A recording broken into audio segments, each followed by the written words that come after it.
Dear student, आज हम लोग इलेक्ट्रिक फ्लक्स पढ़ेंगे। तो सबसे पहले इलेक्ट्रिक फ्लक्स का मीनिंग समझे। फ्लक्स का मतलब होता है it is a kind of flow. अब इस फ्लो को समझने के लिए बेस्ट एग्जांपल है कि जैसे वाटर मॉलिक्यूल किसी सरफेस पे या किसी पॉट पे नॉर्मली इंसिडेंट हो रहा है। ये वाटर मॉलिक्यूल इस सरफेस पर स्ट्राइक कर रहा है। सपोज इसका सरफेस एरिया ds ले लिया और ये जो वाटर लेयर है इस पर नॉर्मली इंसिडेंट हो रहा है।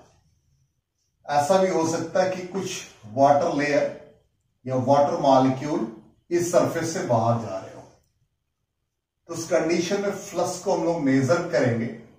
सपोज इस लेयर को हमने नेमिंग किया 1 2 3 4।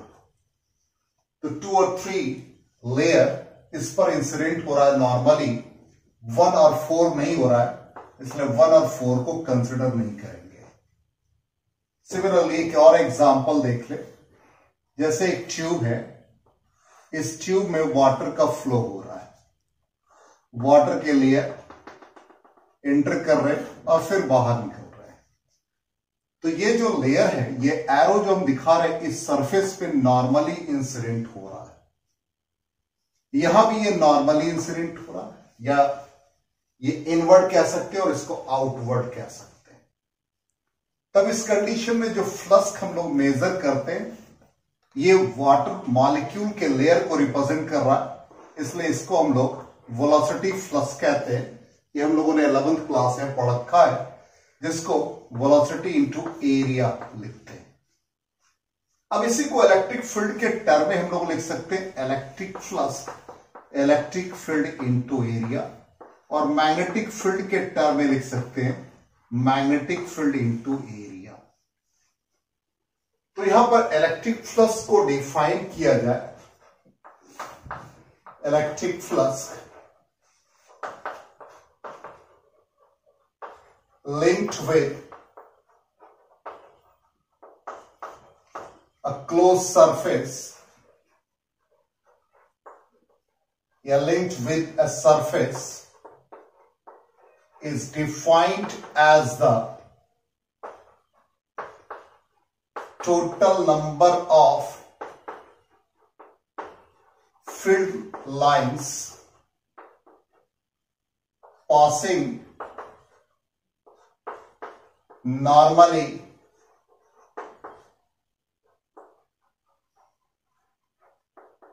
through that surface। तो नॉर्मली जो number of field lines pass कर रहे हैं उस सरफेस से, उसको हम लोग फ्लक्स कह रहे हैं। तो फ्लक्स इलेक्ट्रिक फील्ड और उस सरफेस एरिया को ds लिखा। अब सपोज ये जैसे एक सरफेस है, इस सरफेस से ये फील्ड लाइंस नॉर्मली पास कर रहा है, तो इसको मेजर करना इजी हो जाता है। इलेक्ट्रिक फील्ड लाइंस ये फील्ड लाइंस इस सरफेस से पास कर रहा है, तो ये ds लिख दिया। अब ये सरफेस एरिया यदि नॉर्मल नहीं होगा तब कैसे लिखेंगे? If surface area is not normal but makes an angle theta with the field, field के साथ थीटा बना रहा है, तब क्या होगा? तब लिखने का मेथड, सपोज यही सरफेस ऐसा बन जाए और ये फील्ड लाइंस है, तो इस कंडीशन में यहां पर एक surface area, small surface area consider कर लेंगे और इस पर नॉर्मल ड्रॉ करेंगे। तो ये नॉर्मल का डायरेक्शन n कैप लिख दिया, ये एंगल थीटा। अब इस एरिया वेक्टर के कंपोनेंट इस डायरेक्शन में हो गए ds cos थीटा, और फील्ड का डायरेक्शन ये then flux is measured as E into ds cos theta. It is E ds cos theta, which is numerically equal to E dot ds. तो flux को हम लोग E डॉट ds के form में लिखेंगे। अब सबसे पहला क्वेश्चन अराइज होता है कि ये नॉर्मल एरिया ये कैसे होता है, इसका डायरेक्शन कैसे लेते हैं। तो यहां पर एक कॉन्सेप्ट हम लोग समझेंगे जिसको एरिया वेक्टर कहते हैं। Area vector is one whose magnitude is ds and directed outward. Suppose एक सरफेस है, इस सरफेस का सरफेस एरिया S, इसमें एक एलिमेंट्री पोर्शन कंसिडर कर लिया ds, तो इस पर नॉर्मल ड्रॉ करेंगे तो ये आउटवर्ड होगा। तो इस कंडीशन में ds area vector can be written as ds into n cap. n cap इसके डायरेक्शन को लिया। सपोज ये भी हमें नहीं समझ में आ रहा है तो बेस्ट मेथड है, इसको मैं एक एग्जांपल से आपको समझाने की कोशिश कर रहे हैं। ये X Y Z three mutually perpendicular axis हमने ड्रॉ किया। एक सरफेस जो एक्स वाई प्लेन में लाई कर रहा है। अब ये एक्स वाई प्लेन, सपोज इस रूम की ही बात कर ले, इस क्लासरूम की बात कर ले, एक्स डायरेक्शन, ये वाई डायरेक्शन। अब यहां पर इसका एरिया वेक्टर जेड डायरेक्शन मतलब ds is equal to ds के कैप। जब ये एक्स वाई प्लेन में लाई कर रहा है तो इस पर परपेंडिकुलर z होगा, इसलिए ds के कैप हो जाएगा। इसी तरह से कोई सरफेस yz प्लेन में लाई कर रहा है, नॉर्मल ड्रॉ कर दे, सरफेस एरिया ds। अब yz पर परपेंडिकुलर x है तो ds i कैप। इसी तरह से कोई सरफेस xz प्लेन में लाई कर रहा है, फ्लक्स मेजर करना है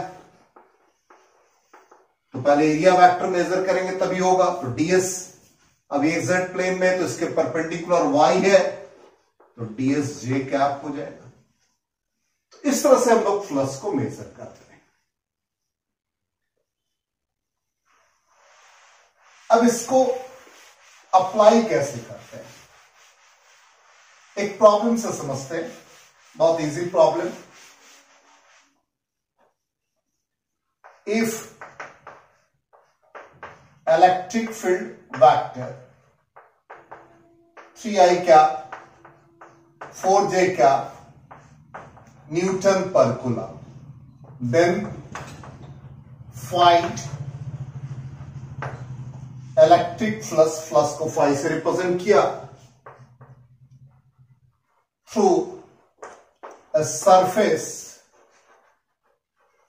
of area is equal to 5 meter square lying in YZ plane. Flux measure करना, अभी हम लोगों ने पढ़ा flux phi is equal to E dot ds. अब electric field 3i cap 4j cap ds area vector तो 5 metre square lying in yz plane. अभी आपको हमने सीखा yz plane area vector along x axis, इसका मतलब ये 5i कैप को रिप्रेजेंट करेगा।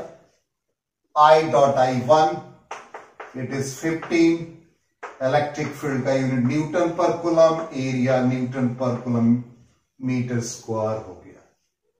तो इस तरह से हम लोग फ्लक्स मेजर करेंगे। और भी एक एग्जांपल देखते हैं फ्लक्स को मेजर करने का, बहुत सारे एग्जांपल।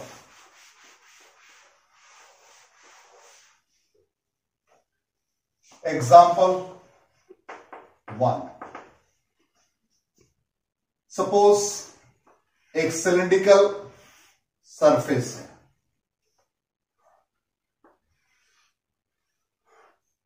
अब इस सिलिंड्रिकल सरफेस के लिए इलेक्ट्रिक फील्ड का डायरेक्शन दे दिया अलोंग एक्स एक्सिस। अब कहता find the flux through each face. अब यहां पर एक फेस एज्यूम कर ले 1, दूसरा फेस यहां एज्यूम कर ले 2, तीसरा फेस यहां एज्यूम कर ले 3, 4। सबके लिए फ्लक्स हम लोग मेजर करते हैं। यहां पर नॉर्मल का डायरेक्शन आउटवर्ड एन कैप, यहां नॉर्मल एन कैप, यहां normal N cap, outward N cap. Electric field का direction same, flux through face 1, E dot DS तो ई आई कैप यूज किया डॉट। अब इसका एरिया वेक्टर डीएस ले लेते, value substitute कर देंगे पाई आर स्क्वायर, अभी डीएस ले रहे हैं तो नॉर्मल का डायरेक्शन भी एक्स के लॉन्ग है तो I cap, I dot I 1 E DS. Second phi 2, second surface के लिए इलेक्ट्रिक फील्ड का डायरेक्शन यही है, नॉर्मल का डायरेक्शन आउटवर्ड। इसका मतलब इन दोनों के बीच में एंगल 180 डिग्री, या आप इसी वेक्टर फॉर्म में लिखें तो ई आई क्या डॉट डीएस, नॉर्मल का डायरेक्शन नेगेटिव एक्स एक्सिस है इसलिए माइनस हमने लिखा, माइनस ई डीएस। अब थर्ड सरफेस के लिए लिख ले फाई 3, इलेक्ट्रिक फील्ड वही है डॉट नॉर्मल का डायरेक्शन वाई एक्सिस के अलॉन्ग 0, फाई 4 फोर्थ सरफेस के लिए ई आई कैप डॉट इसका नॉर्मल नेगेटिव वाई एक्सिस को रिप्रेजेंट कर रहा है 0। तो इस तरह से हर फेस का हम लोग फ्लक्स फाइंड कर सकते हैं। सेकेंड एग्जांपल देखते हैं।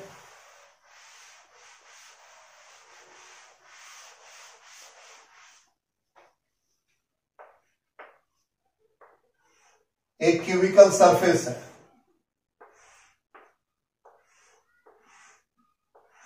और इस क्यूबिकल सरफेस के लिए हम लोगों को फ्लक्स मेजर करना है। Electric field along X axis. अब क्यूबिकल सरफेस का नेमिंग कर दे, A B C D E F G H. हर सरफेस का फ्लक्स फाइंड करना है। पहला सरफेस हम लोगों ने लेफ्ट साइड लिया, ए बी। इलेक्ट्रिक फील्ड का डायरेक्शन टुवर्ड्स एक्स एक्सिस तो टुवर्ड्स राइट हम शो कर रहे हैं। नॉर्मल का डायरेक्शन आउटवर्ड ये होगा। फ्लक्स किसके अकॉर्डिंग आप मेजर कर ले, ए बी सी डी ई आई क्या डॉट एरिया जो भी डीएस है ए स्क्वायर बाद में सब्स्टिट्यूट कर लेंगे, नेगेटिव एक्स को रिप्रेजेंट कर रहा है तो माइनस ई डीएस। अब राइट साइड आ जाए, राइट में सरफेस है आपका ई एफ जी एच, तो ई F G H electric field का डायरेक्शन ये, नॉर्मल भी ये डायरेक्शन है तो डीएसआई क्या, it is E DS. 6 faces है, 6 फेसेस का हम लोग निकालेंगे।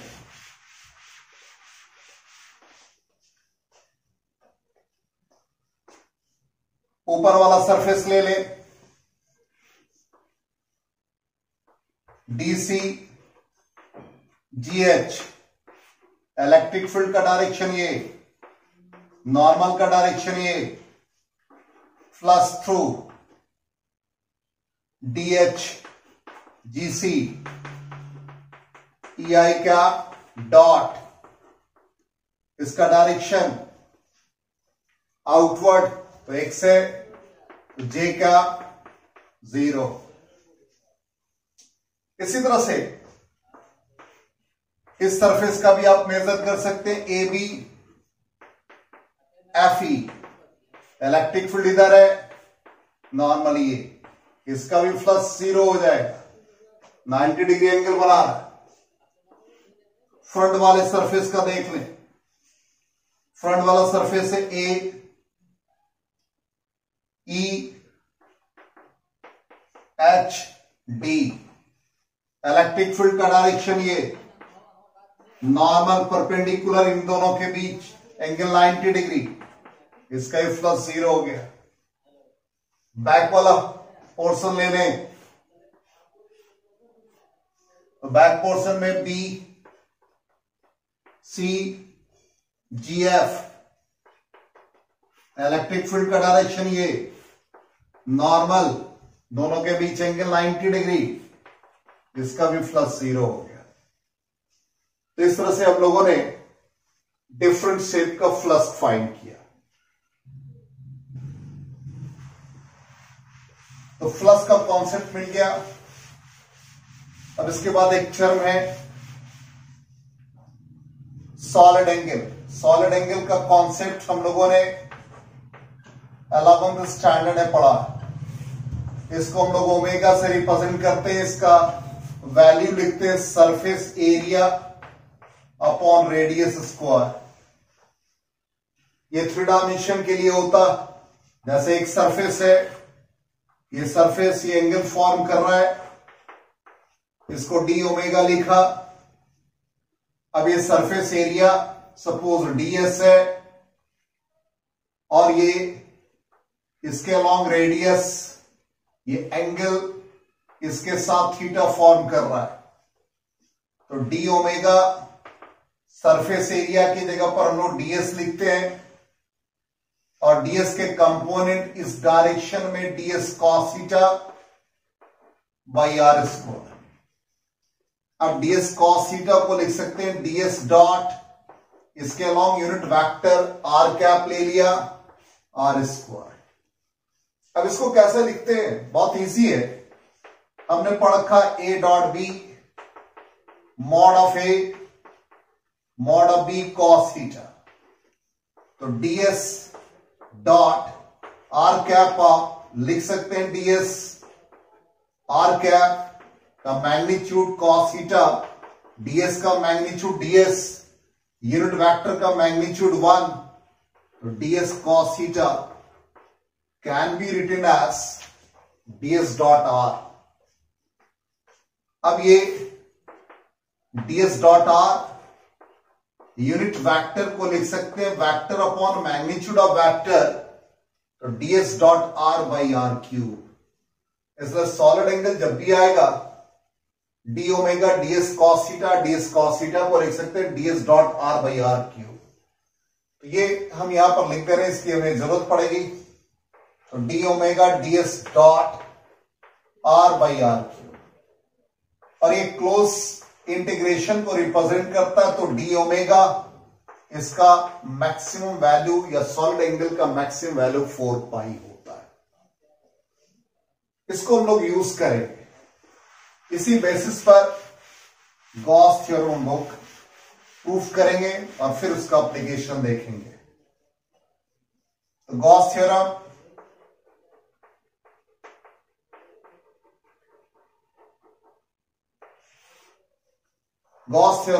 it states that the total the electric flux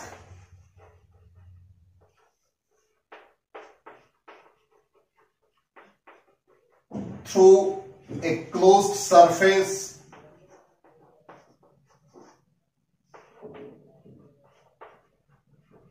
is equal to 1 by epsilon naught times the total charge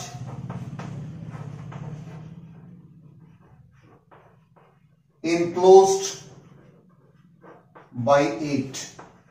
इस सरफेस ने कितना चार्ज इनक्लोज किया है, तो फ्लक्स को हम लोग लिखते हैं फाई 1/ε0 टाइम्स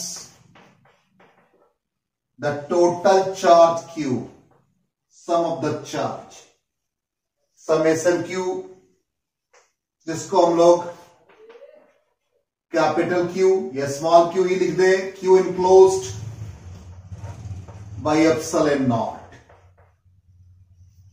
अब इसको हम लोग प्रूफ करेंगे और इसके एप्लीकेशन को सीखेंगे।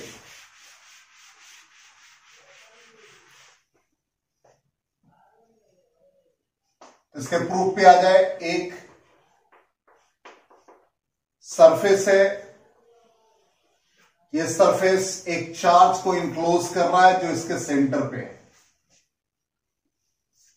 P पॉइंट पर इस पॉइंट चार्ज का पहले फील्ड हम लोग मेजर कर लें। तो इलेक्ट्रिक फील्ड 1/4πε0 Q/r²। इसको वेक्टर फॉर्म में लिखेंगे तो 1/4πε0 Q/r³ r वेक्टर। अब हमें फ्लक्स मेजर करना है, तो इसके लिए यह एक क्लोज सरफेस, एक एलिमेंट्री सरफेस कंसिडर किया ds, angle subtended at the centre जिसको सॉलिड एंगल d ओमेगा से रिप्रेजेंट किया, एंगल थीटा, तो इसके कंपोनेंट इस डायरेक्शन में d cos theta, ds cos theta. तो flux through this close surface E dot ds, E का value 1/4πε0 Q/r³ r dot ds। अब इसमें Q/4πε0 कांस्टेंट टर्म इसको बाहर निकाला, remaining quantity A dot B को B डॉट A लिख सकते हैं, तो ds डॉट r/r³, और इसका वैल्यू हमने यहां लिख रखा, इट इज d ओमेगा। तो Q/4πε0 d ओमेगा, और इस d ओमेगा का न्यूमेरिकल वैल्यू 4π, तो Q/4πε0 into 4π, it becomes Q/ε0। तो हम लोगों ने फ्लक्स मेजर कर लिया, फाई का वैल्यू Q/ε0, और यही गॉस थ्योरम है। अब इस गॉस थ्योरम का एप्लीकेशन क्या, कैसे इसको हम लोग अप्लाई करते हैं, इसको हम लोग समझते हैं। तो important points,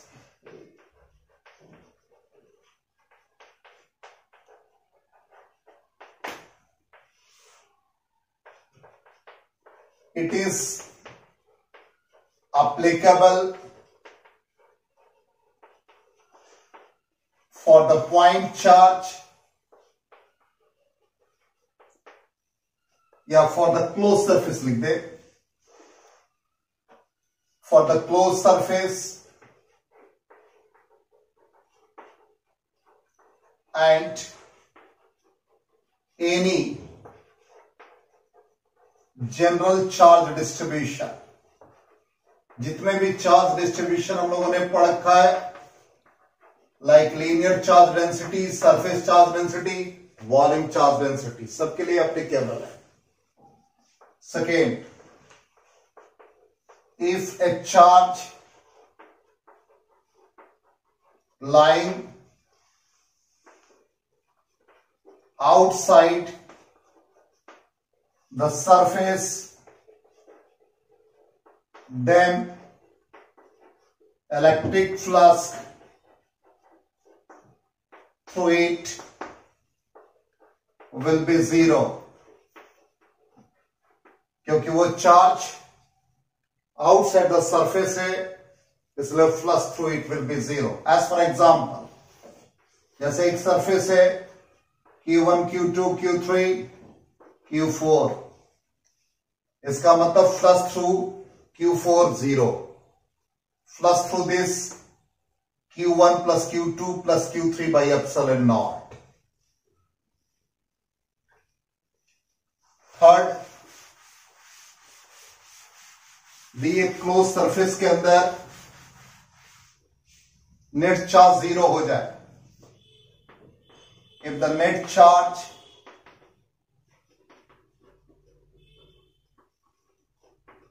enclosed by the surface is 0, then flush through it will be 0. As for example, ये भी एक क्वेश्चन है. A dipole, an electric dipole, is placed inside a closed surface. तो फ्लश क्या होगा? नेट चार्ज कितना हो गया? 0. तो flush through it will B 0.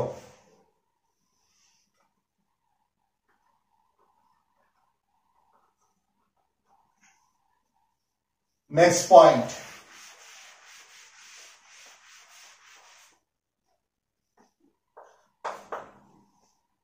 fourth point, if a dielectric is placed inside a surface, then flux, तो phi is equal to Q by epsilon naught.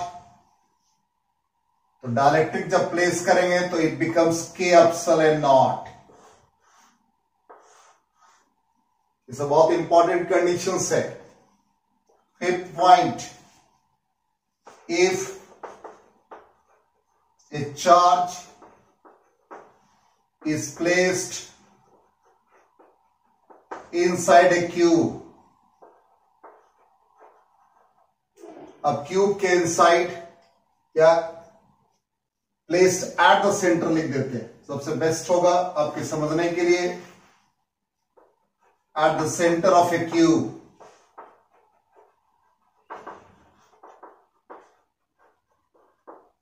तब इस कंडीशन में कैसे हम लोग फ्लक्स मेजर करेंगे?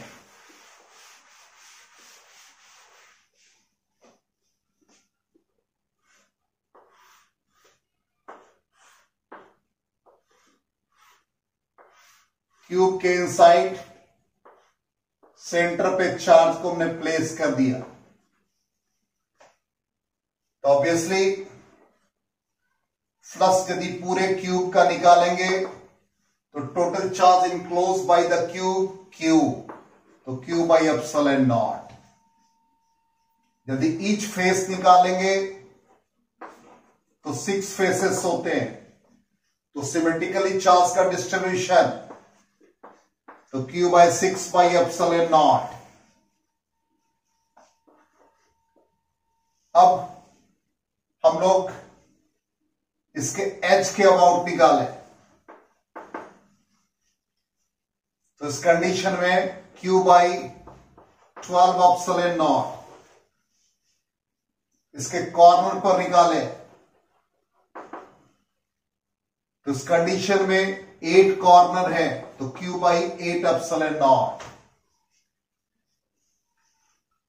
ये इस तरह से हमने रिजल्ट भी लिखा और ये सब क्वेश्चन के फॉर्म में ही है. अब इससे रिलेटेड हम लोग एक दो प्रॉब्लम करते हैं. एक सरफेस S1 है, इसने चार्ज Q को क्लोज कर रखा है. एक सरफेस S2 है, चार्ज 2Q को इनक्लोज कर रखा. क्वेश्चन कहता find the flux through surface S1 and S2 और इसका रेशियो आप फाइंड करें. बहुत इजी क्वेश्चन. सरफेस S1 सिर्फ Q चार्ज को इनक्लोज कर रहा है, S2 इसके अंदर ये दोनों चार्ज हो गए, इसलिए Q plus 2Q it is 3Q. Then flush through surface S1 and S2, तो ये Q by epsilon naught, it is 3Q by epsilon naught, 1/3 हो गया.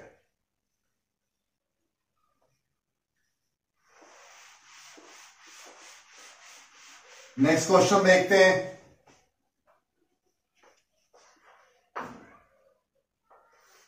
XYZ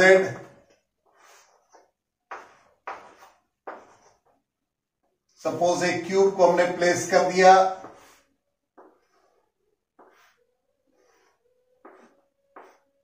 और इस क्यूब के साइड A है,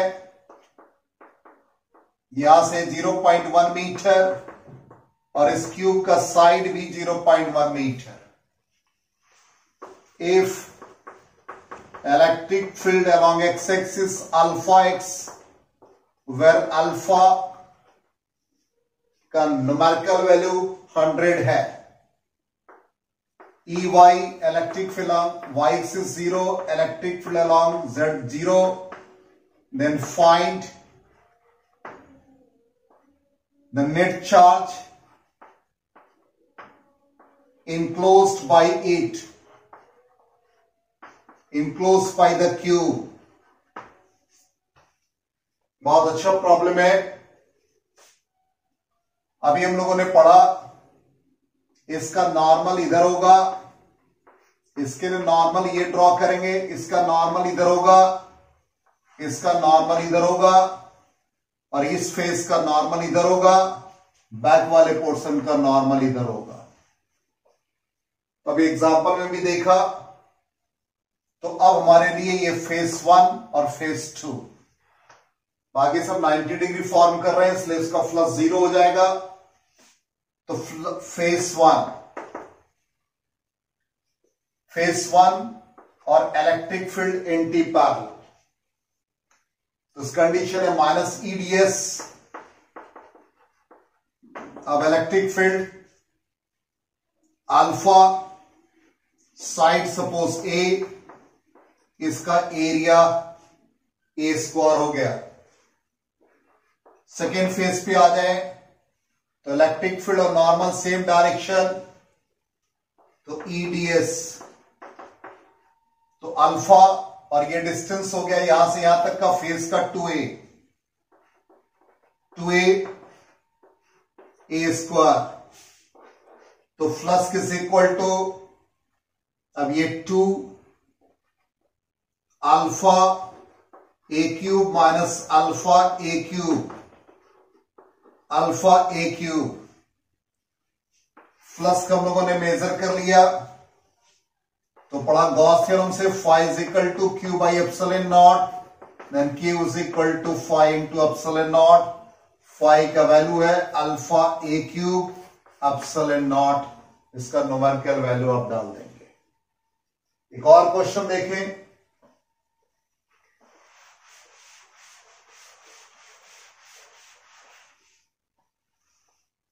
एक सिलेंड्रिकल बॉडी है, इलेक्ट्रिक फील्ड यहां पर दे रखा है x के लॉन्ग, सपोज 100 I कैप. इधर इलेक्ट्रिक फील्ड दे रखा है -100 I कैप. इसका रेडियस दे रखा है 1 मीटर. कहता find the flux through each face. Obviously इधर नॉर्मल ड्रॉ करेंगे, इधर नॉर्मल ड्रॉ करेंगे, यहां तो 90 डिग्री फॉर्म करेगा, इसलिए इनका फ्लक्स नहीं होगा. तो फ्लक्स हम लोग लेफ्ट पोर्शन और राइट पोर्शन का फाइंड करेंगे. तो flux through left portion, obviously इसका E.ds ये ऑलरेडी इस फॉर्म में दे रखा है. डॉट नॉर्मल ड्रॉ कर लेंगे, तो पहले एरिया लिख देंगे पाई R² 1 का स्क्वायर हो गया, इसका नॉर्मल x के लॉन्ग हो गया, तो ये I.I1 तो माइनस पाई इंटू 100, तो माइनस, और नॉर्मल का भी डायरेक्शन ये है, तो ये पॉजिटिव हो जाएगा।